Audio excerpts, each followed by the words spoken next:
Howdy, everyone. Tad Stevens on the Micro Success Secrets podcast, where we focus on business psychology and marketing and how you can use that in your business daily and long term.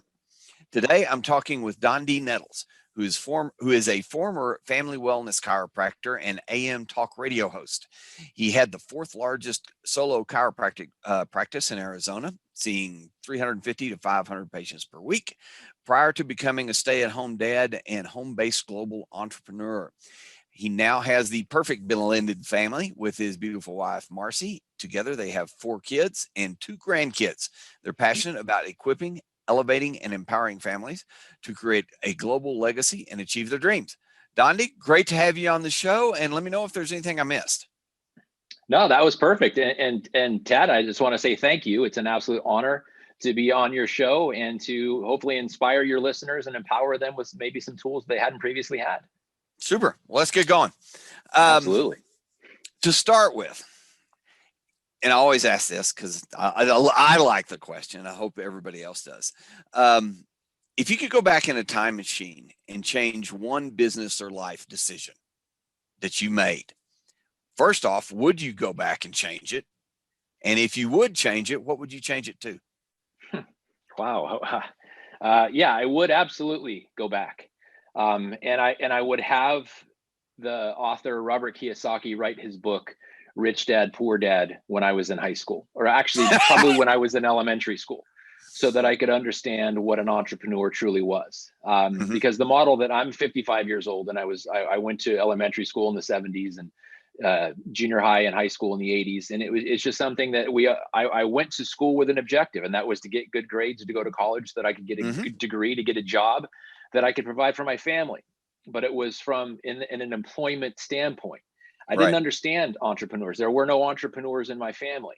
And so I didn't have any model to go by. But the book, Rich Dad, Poor Dad, changed my life so much. But even the book after that, the follow-up book called The Cash Flow Quadrant, just expanded that understanding. Yeah. So to answer your question, I would have had Robert Kiyosaki write that book when I was in elementary school, or if that's not possible, to read it much sooner than I did. Okay. And I've read both those books, and my favorite, just for the listeners, is Cash Flow Quadrant. Because to me, that maps out exactly what you're talking about, the 4 quadrants where you start and where you want to end up if you want to do this. And it is a decision. I mean, it is definitely a decision in work, and it's something you have to positively do. So kind of related to that, if you could go back and you could find one really super positive decision that you made, and when you made this decision, it's like you can look at your life, everything before the decision and everything after the decision. It's that kind of dividing point. Do you have one of those? Yeah. And it all kind of blends into the understanding and applying what I learned in the Rich Dad, Poor Dad and Cash Flow Quadrant. Well, there was two situations that both happened in 2009. But prior to that, in 2006, my son was born.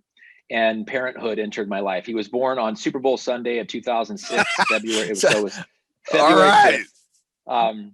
My team, the 49ers, wasn't in the game. The Steelers ended up winning the game. But he was born on that day, which was a Sunday, which was interesting because the very next day, I woke up, and for the first time in my life, I had to make a decision that I never saw coming. And that was to get out of bed and leave my newborn son, who was sleeping just to the left of me, and go see the 125 patients I had that day, or to stay in bed and turn and just look at this most beautiful being that I was so blessed to have. And as I got out of bed to go do what I had been doing for years prior, I had this instant sense of loss. Like I never saw this moment coming.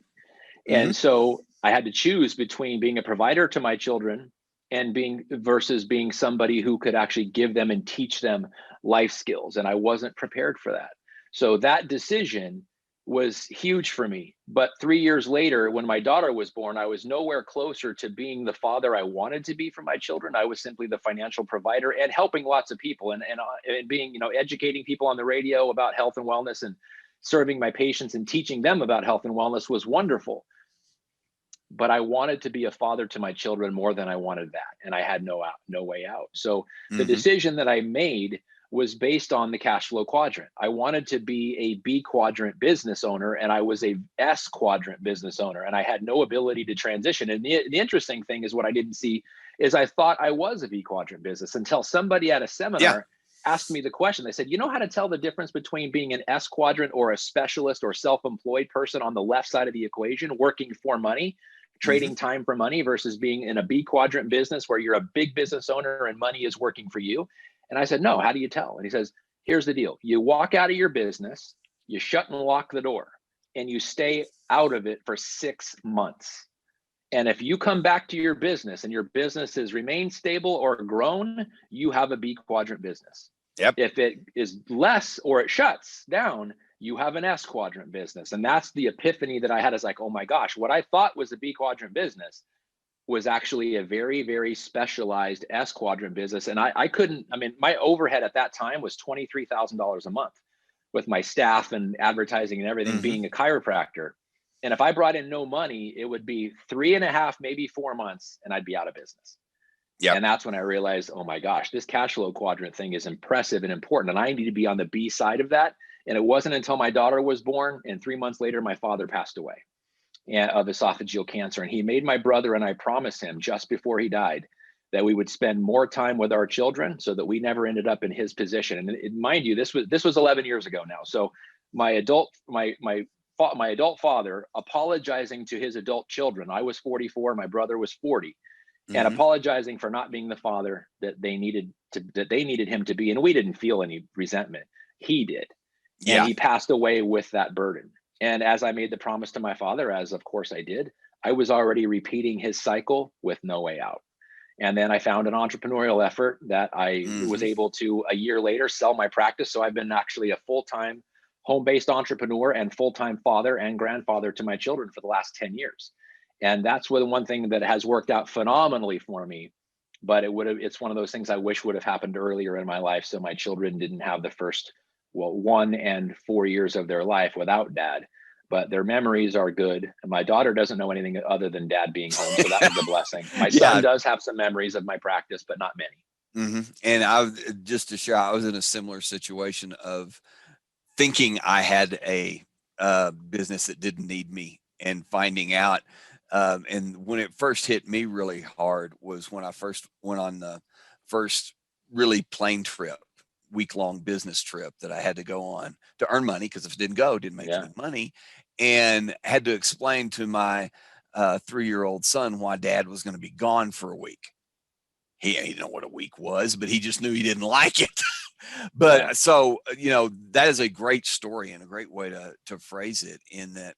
And what the way my wife calls it is, buying yourself a job, or, just, creating a job for yourself that you happen to own. You still got a job you got to go to. And it's not that it's a bad thing, but it is a choice. And like you said, you had to really work at it. You had to do something about it. So for everybody that's listening, couple things he said right there. Uh, Sorry, I forgot to turn my phone off. Is start earlier. If that's something you want to do, start. It's the Chinese proverb, the best time to plant a tree is 20 years ago. Right. Second best time. So start and work at it every day till you get to where you want to go. Um, and the other thing is, there is a difference. There is a difference between having your money work for you and you work for your money. That was well said. Really appreciate the way you described that. Um, which brings up the next question: is, as you're looking at these things, I mean, those are big decisions. Deciding Yeah. to sell a business that you've had that is successful, and go off and do something you've never done before. How do you get through those decisions? Do you have any methods or tips that you use when you come across a big decision or a small decision like that, to keep yourself moving forward, to not get stuck in making that decision? Yeah. And it's something that as far back as I can remember in my childhood, I always wanted to grow up and serve people in some capacity, make people's Hmm. lives better. So I've kind of always been ingrained with that servant's heart. And it wasn't until that and it's kind of just made me think of when you were just talking about my decision to be an entrepreneur versus be a successful doctor, which I was, and radio show host, is that it became obvious that there was a limitation to that. And in my practice, when I closed my office, I was done serving. And I Hmm. could only serve people when my office was open and only in my town, which was great. but there's limitations to that. When I have a heart to serve more and I'm stuck and confined in my own town, which is why I actually became a radio host, because I lived at the time in Goodyear, Arizona, which is a suburb of Phoenix. Phoenix has 5 million people. And I thought, well, it was extended to be an AM talk radio show host. And I thought, well, if I could educate people on health and wellness in greater Phoenix area, I have a much greater impact. But even still, it's only 1 hour a week and only on Saturdays. And so there's a limitation to that, where entrepreneurism, once you're doing something that actually starts where your time starts working for you, you buy back freedom. And now there's its limitations. There's 24 hours in a day, but you can bless people 24 hours a day, as far as reaching as that opportunity will go. And that's when I realized this is a pretty powerful thing. But to answer your question, when I get stuck, when something doesn't seem to be working out, or it's not as big or as big of a blessing as I would like it to be, I always go to I have an Uncle Ken, and he told me one day, he said, the shortest distance between a man and his problems is the distance between his knees and the floor. And so I'm a man of faith. I pray about it. So I pray about what to do. And oftentimes the answer doesn't come in what, it just kind of, this is what you're going to do, but the how is something I have to figure out. And so I just go internal about that. How am I going to use my inner programming of serving people versus this opportunity? What can I do to either educate myself, give myself skills, or just continue to pray for the answers to go pursue it? So any challenge that I come up against, whether it's in my personal life, in my professional life, it always starts with prayer.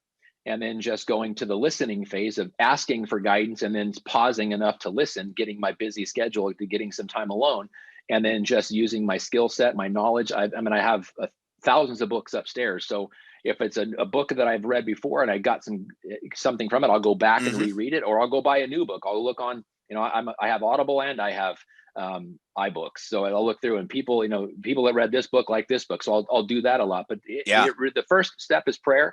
The second is applying what I've known in my experience. And the third is seeking new information to go out and gather new skills or new ideas to go pursue what I want to pursue.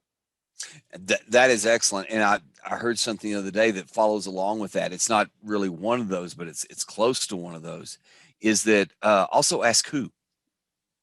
When you come across a problem, who's done this before? I mean, I'm sure you have a network. Being entrepreneurs, we connect, we network, we do that kind of thing. And if we're doing that, chances are somebody in our network has run across this problem before. And people think, oh, well, they won't answer me, or, oh, they're too big. No, they will. I mean, this podcast show is a great example of that. I have interviewed internationally known authors and speakers, people that are large names that you've heard of, and honestly, just because I ask them. And so don't answer for them. Let them answer for you. I mean, let them have their own answer, and you can find a lot out that way. But again, excellent advice. And to kind of wrap it all up, if knowing what you know, I mean, you've done the thing. You've gone to school. You've built the business. You've sold the business, or you've gotten out of the business and you moved on to doing something that you love. Knowing what you know, if something happened, you had to move to another country or something like that, and you had to start from scratch, would you be doing the same thing you're doing now, or would you do something different? And if it's something different, what do you think you'd be doing? I know I would be working in the same industry, and that is network marketing or multi-level marketing, because it's the greatest way that I've ever seen in an entrepreneurial effort to leverage the time and efforts of other people for the betterment of everyone. So I would pick a network marketing business, and it would probably, because of my background, it would have to be involved in health and wellness of some sort, because that's my wheelhouse, that's my passion, that's how I love to serve somebody.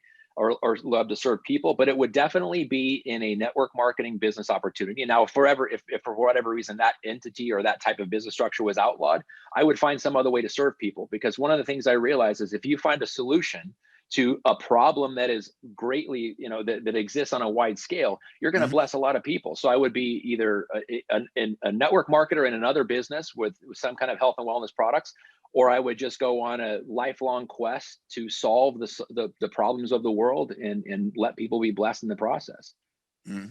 Excellent answer. And that falls right along with a lot of sayings. And one of the favorite ones I use on this show is the Zig Ziglar quote. I don't know if you're a Zig fan or not, but the one about where you will You will get everything you want in life if you help enough other people get what they want. It is on my LinkedIn page.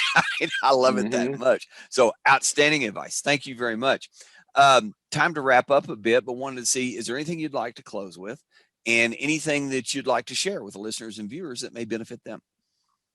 Yeah, absolutely. And I guess I would just want to talk to a specific niche of person. And if you find yourself wanting more or looking for some level of greater contribution, but you really haven't found the vehicle to do that, let me just kind of impress upon you the difference between academics, which gives you education to go get a job, versus self-education to go become an entrepreneur, which you literally can write your own ticket. And that's what actually we have a website that I devoted exclusively to that called 9 to 5 Exit Ticket, where we help thousands and thousands of employees transition from being employees to being business owners in whatever business floats their boat. Because you go kind of what makes your heart tick and find that. Because you mentioned quotes. I love Zig Ziglar. I love when he talks about the old redhead. But my favorite quote in the whole world is from Mark Twain. And it goes like this: the two greatest days of your life are the day you are born and the day you find out why. Most people, unfortunately, go to their grave without finding out that second. Why were they born? Most people don't even ask the question, or if they do at a young age, it's cute. But when they get into their teenage and adult years, it's not. No, don't ask why. Just get in line and go go get a job, go to college, whatever. Yeah. So I would just impress upon people, if you want something more, perhaps take a venture into entrepreneurism and just find out what makes your heart tick, and then go find out how you could utilize that to bless other people. And you're going to probably find your spot that is going to turn you from a caterpillar into a butterfly, and finally find your wings and fly. Super. Well, what about how people can get a hold of you? Let us. You left. I'll make sure that the website address is in the show notes. But is there anything else that you have, or do you just want them to go to that website? Well, 9 to 5 Exit Ticket is the way to find the transition from employee to entrepreneurs. And to find me and follow me personally, Facebook is the best way to do it. I'm Dondee Nettles, DondeeNettles. Also on LinkedIn. I spend most of my time interacting with people on Facebook in groups primarily, and on LinkedIn in business ways, and empowering people to go serve their dreams. All right, super. And I will make sure that those are in the show notes and the description anywhere we post the audio or video. Dondee, really appreciate your time. Thank you again. Thanks everybody for watching and being here and listening. Have a safe and productive week, and be the very, very best at whatever you are doing. Until next time, this is Tad Stevens, Micro Success Secrets. Bye for now. Thank you so much. God bless.